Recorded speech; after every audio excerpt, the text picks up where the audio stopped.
আসসালামু আলাইকুম বন্ধুরা, কেমন আছেন আপনারা? আলহামদুলিল্লাহ আমি ভালো আছি। আশা করি আপনারাও ভালো আছেন সবাই। আজকে আমি শাক দিয়ে মাছ রান্না করব। আপনাদের সামনে তুলে ধরছি কিভাবে রান্না করছি। প্রথমে আমি পেঁয়াজগুলোকে ব্রাউন করে ভেজে নিচ্ছি। ব্রাউন করে ভেজে নেওয়া হয়ে গেলে এখানে আমি সামান্য একটু পানি দিয়ে দিলাম। এখন এতে মশলাগুলো অ্যাড করব। হলুদ দিয়ে দিলাম, লবণ দিয়ে দিলাম,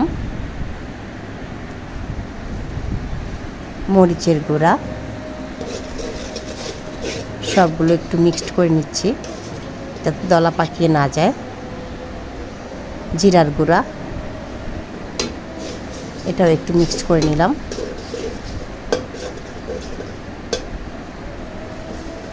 এবারে আমি এখানে একটু আদা পেস্ট দিয়ে দিলাম। এখন এই মশলাগুলোকে ভালো করে কষিয়ে নিচ্ছি। কষানো হয়ে গেলে আমি এখানে দিয়ে দেব মাছ এবং আলুগুলো। মাছ এবং আলুগুলোকে ভালো করে কষিয়ে নিচ্ছি। সুন্দর করে কষিয়ে নেব যাতে মশলাগুলো ভিতরে ঢুকে যায়। আমি কিছুক্ষণ পর পর নেড়ে নেড়ে এগুলোকে কষিয়ে নিলাম। আপনারা সময় ধরে কষিয়ে নেবেন।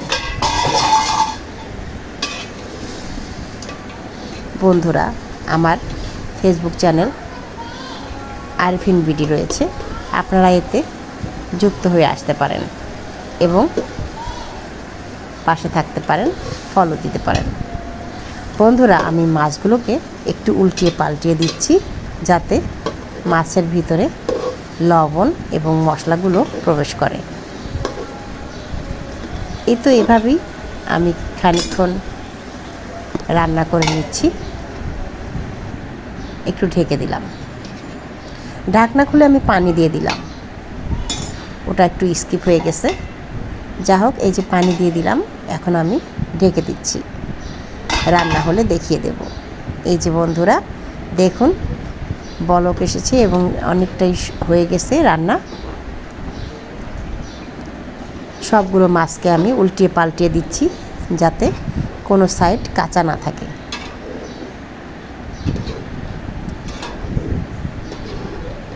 আমি পুঁই শাক রান্না করেছিলাম, সেই পুঁই শাকের সিদ্ধ করে রেখেছিলাম, সেই পুঁই শাকগুলো এখন আমি দিয়ে দিচ্ছি।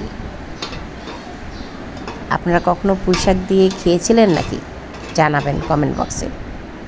না খেয়ে থাকলে অবশ্যই খাবেন, বেশ মজা লাগে খেতে। আমি এখন একটু ঢেকে দিচ্ছি। দেখুন বন্ধুরা, এই যে আমার মাছ রান্না হয়ে গেল।